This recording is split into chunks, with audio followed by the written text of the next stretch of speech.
अंतिम निर्देश। वर्तमान स्वामी के शासन में हम सभी राजते और उनकी यह पावन पीयूष देशना हम सभी के लिए परम उपकारी। अनादिकाल से हमारी आत्मा में जो जन्म, जरा और मृत्यु रूपी रोग लगे, उन रोगों का उपशमन करने वाली कोई परम औषधि है तो वह एकमात्र यह जिनवाणी। भव्यात्माओं, भगवान बनने के लिए सबसे पहले एक सच्चा इंसान बनने की आवश्यकता। व्यक्ति अपने आप को इंसान तो बनाना नहीं चाहता और बातें भगवान बनने की करता है। जब तक वह अपने भीतर उस इंसानियत को प्राप्त नहीं करेगा तब तक वह भगवान क्या सदश्रावक भी नहीं बनेगा। माँ, कुछ दिनों से हम समझ रहे थे उस भगवत्ता को प्राप्त करने के लिए उस सदश्रावक बनने की पहचान करने की, क्योंकि श्रावक कुल में जन्म लेना ये तो फिर भी आसान है, पर श्रावक कुल में जन्म लेके सदश्रावक बन के जाना ये बहुत कठिन। विरला ही कोई जीव होता है जो इंसान बनकर भगवान बनता है। माँ, सोचना उस जीव के बारे में जिस जीव ने माँ के ही गर्भ से जन्म लिया, पर एक वह इंसान बन के माँ के गर्भ से जन्म लेके भगवान बन रहा है और एक माँ के गर्भ से जन्म लेके हैवान बन रहा। दोनों भी इंसान थे अनिल भाई, दोनों भी इंसान थे, पर एक भगवान बन गया और एक हैवान बन गया। क्यों? किसने बनाया भगवान और किसने बनाया हैवान? कोई दूसरा उसे ना भगवान बनाने वाला है ना कोई उसे हैवान बनाने वाला है। भीतर की कसायों की जो गांठ, ईर्ष्या की जो गांठ बैठी है, वह उसे हैवान बना रही है, और जिसने अंतरंग बहिरंग सभी गांठों को खोल दिया वह भगवान बन गया। कितनी सारी गांठें लेकर व्यक्ति जीवन में जीता है। उस गन्ने को विमल भाई कभी खाया? गन्ने का जूस नहीं पूछ रहा हूं, गन्ने को कभी खाया? जो गन्ना मुख से छील के खाने में आनंद है, वो उस रस पीने में या मिक्सी से निकालने में आनंद नहीं है। जब वह मीठा गन्ना खाते खाते भी अगर बीच में गांठ आ गई तो वह जितना मीठा मुख हुआ था, 1 मिनट में राजू भाई गांठ आ गई, मुख का स्वाद किरकिरा हो गया, बिगड़ गया मुख का स्वाद। जब मीठे गन्ने में गांठ आने पर उस गन्ने का स्वाद बिगड़ जाता है, फिर इंसान तेरे भीतर अगर कसाय की गांठ आ जाए तो तेरी इंसानियत और तेरी भगवत्ता कहाँ जाएगी, सोच लेना। मीठे मधुर जिस गन्ने से शक्कर बनती है, उस गन्ने में अगर स्वाद लेते लेते गांठ आती है तो स्वाद बदल जाता है। इंसानों सोचो, भगवान आत्माओं सोचो, अगर थोड़ी सी कसाय की गांठ मेरे भीतर आ जाए तो मेरी भगवत्ता और मेरी इंसानियत कोसों दूर चली गई। एक इतनी सी गांठ उस गन्ने का स्वाद बिगाड़ती है। ये पक्का मानना माँ, इतनी सी कसाय की राग द्वेष ईर्ष्या की गांठ तुम्हें इंसान से हैवान बना सकती। वही तो हुआ। एक कुल में एक माँ के गर्भ से जन्मने वाले एक भगवान बनने का पुरुषार्थ करता रहा और एक हैवान और हैवान ही बनता गया। बहुत सुंदर राज था। राजा अरविंद अपने राज्य में बहुत अच्छी तरह से धर्म और धर्मात्माओं का पालन कर रहे थे, और स्वाभाविक सी बात थी, राजा था तो वहां पर मंत्री का होना अनिवार्य था। मंत्री जी सुन रहे हैं? मंत्री का होना अनिवार्य था, और राजा तो सिंहासन पे बैठा रहा, राज कारभार करता रहा, और उस पोदनपुर नरेश राजा अरविंद के राजसभा में जो विष्णुभूति नाम के मंत्री थे, उनको मात्र और मात्र एक सफेद बाल देखकर वैराग्य हो गया। हमारे मंत्री ने लाल ही कर ले सो सफेद होने की बात ही नहीं है, सो वैराग्य ही नहीं होगा। मंत्री जी, एक सफेद बाल क्या दिख लिया, उस मंत्री विष्णुभूति ने निर्णय कर लिया कि बस अब ये संसार में जब मैं अपनी बालों की कीमत और बालों की कदर नहीं कर पा रहा हूँ, बालों की सुरक्षा नहीं कर पा रहा हूँ, मैं किसको रोक सकता हूँ और किसको संभाल सकता। निर्णय कर लिया कि अब मैं इस संसार में पुनः भटकने वाला नहीं हूं। मुझे तो जैनेश्वरी दीक्षा लेनी है, बाहर की गांठ और भीतर की गांठ मुझे खोलनी है। वैराग्य हुआ। उधर उस मंत्री विष्णुभूति ने जंगल में जाकर दीक्षा धारण कर ली। स्वाभाविक सी बात थी, नगर में, राज्य में, उस पोदनपुर में जो मंत्री का पद था वो खाली हो गया। मंत्री का पद खाली हो गया, वह विचार में पड़ गया, राजन अब मैं मंत्री बनाऊं तो किसको बनाऊं? मंत्री तो बनाना पड़ेगा, मंत्री पद खाली हो गया, अब राज कारभार तो मंत्री ही संभालेगा, किसको बनाया जाए? प्राचीन परंपरा थी, जो जिस स्थान पे रहता है उसकी गद्दी उसके आने वाली पीढ़ी को, आने वाली उस पुत्र पोता आदि को मिलती।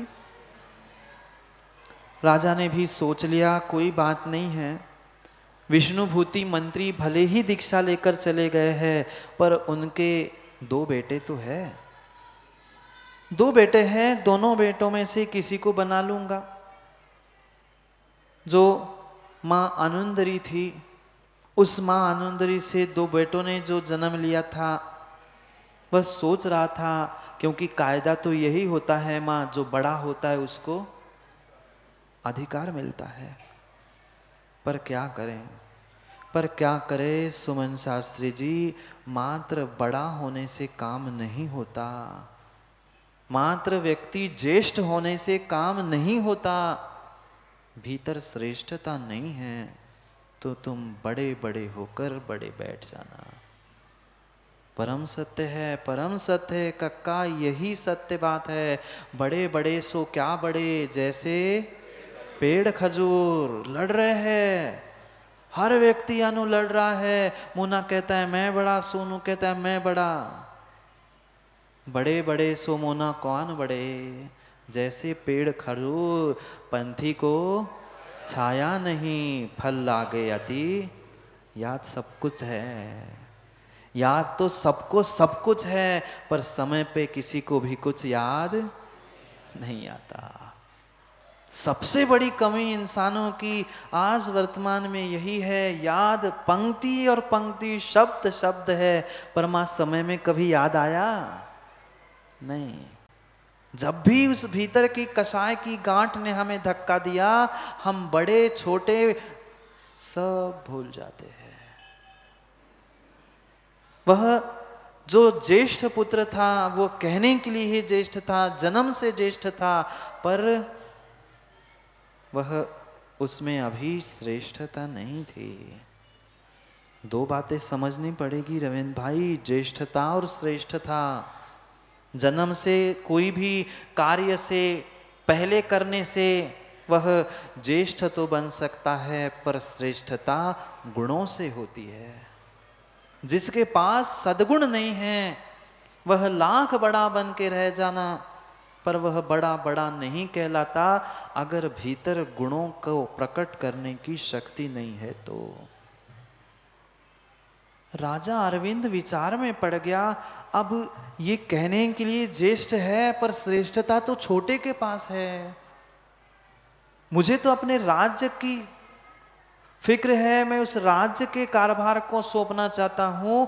मंत्री बनने की योग्यता तो छोटे में है, पर बड़े को क्या किया जाए, बड़े के साथ क्या किया जाए। अगर मैंने बड़े को मंत्री बनाया तो राज्य तबाह हो जाएगा, क्योंकि उसको अकल है नहीं, उसके पास श्रेष्ठता नहीं है। छोटे को दे दूंगा तो राज्य तो संभल जाएगा, पर वो शत्रु बन गया तो। राजा ने विचार किया, कोई बात नहीं, शत्रु बनेगा तो एक ही बनेगा, देख लेंगे जो भी होगा, पर राज प्रजा मंत्री सबकी तो गरिमा रखनी होगी। क्योंकि भाई वह कोई ऐरे गैरे का पद नहीं था, राजा के उस राज्य का मंत्री था। विचार करके आखिर उस राजा अरविंद ने निर्णय कर लिया, कोई बात नहीं है, धरी रहे वह बड़े का बड़ापन, धरा रहे उसकी वह ज्येष्ठता। मैं तो गुणों को देखकर मंत्री पद देने वाला हूं, जो श्रेष्ठ है पद उसे मिलेगा।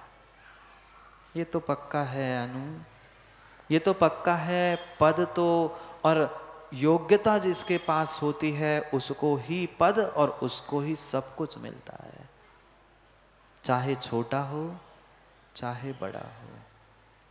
मोना, सोनू भैया बड़े हैं ना, सोनू कितना भी तुम सोच लेना मैं बड़ा हूं और मोना का नाम क्यों लिया जाता है बार बार, ये समझना जीव का स्वयं का पुण्य भी तो कुछ होता है। व्यक्ति ये नहीं समझता हम इतने बड़े, हम इतने पुराने, अरे होंगे बड़े पुराने, पर बड़े भाई होने से मात्र काम नहीं बनता। वह कमठ झुलसता रहा, कौन? उस कमठ और मरुभूति की ही कथा समझनी है। माँ, कथा तो कई बार सुन ली होगी ना, कई बार क्या, हर मुकुट सप्तमी में शायद आपने कथा पढ़ी होगी, सुनाई होगी, पर कथा तो सुनते रहे, पर स्वयं की व्यथा आज तक नहीं समझे। मात्र कथाओं से काम नहीं होगा, कभी हमें अपने भीतर की व्यथा को भी पहचानना होगा। क्योंकि उनको तो कथा लिखने वाले मिल गए, वे भगवान बन के उनकी कथाएं लिख गई, हमारी व्यथा कौन लिखेगा? अगर हमारी व्यथा हम नहीं पढ़ेंगे, हम नहीं समझेंगे, तो हमारे लिए मराठा वाले भैया कोई कथा लिखने वाला नहीं मिलेगा।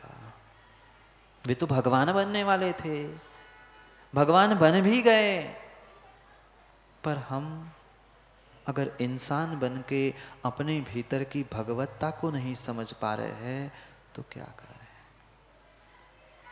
हैं? पहले ही उस अहंकार से भरा हुआ था वह कमठ, मैं बड़ा और इसको मंत्री बनाया जा रहा है। अभी देखता हूं, पहले ही अहंकार से परेशान था, अब उस भाई के प्रति, राजा के प्रति उस वहम को भी, गलत फहमी को भी लेके बैठ गया। अभी कर रहे थे ना आप लोग विमोचन, संसार का अगर दाऊ बड़ा कोई शत्रु है तो अहम और वहम। जिसने अपने भीतर के अहंकार को, अहम को नहीं जीता, वो ही उस वहम में डूब जाता है, गलत फहमी में डूब जाता है। ये ऐसा नहीं, ऐसा होना चाहिए। हम दूसरे के बारे में वहम कर रहे हो, माँ आप लोगों में नहीं है ना वहम? वह अहम ही है जिसके कारण से आज इंसान वहम में और गलत फहमी में जीता है।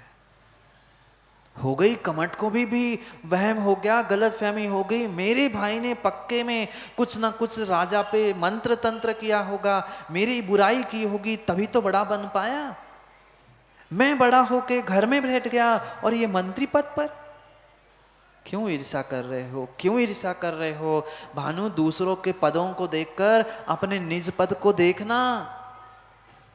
जिसने अपने निज पद को नहीं देखा राजू भाई, वो ही दूसरों के पदों को देखकर जलता है। क्यों जल रहे हो दूसरे को पद को देखकर? वह तो मात्र वर्तमान का पद मिला था। अगर तूने अपने निज पद को देख लिया होता तो सिद्ध पद कब का मिल जाता, पर वह दूसरों को पद को देखते देखते कोई पद प्राप्त नहीं कर पाया, झुलस रहा था। और ईर्ष्या कसाय जब भड़कती है तब माँ सामने कुछ अच्छा सच्चा दिखता है? कुछ नहीं दिखता, कोई नहीं दिखता। माँ बाप भगवान भी हमें नहीं दिखते। झुलस तो भीतर रहा था। इतने में मंत्री कुछ कार्य से, राज्य कार्य से किसी बाहर गांव चले गए, दूसरे गांव चले गए।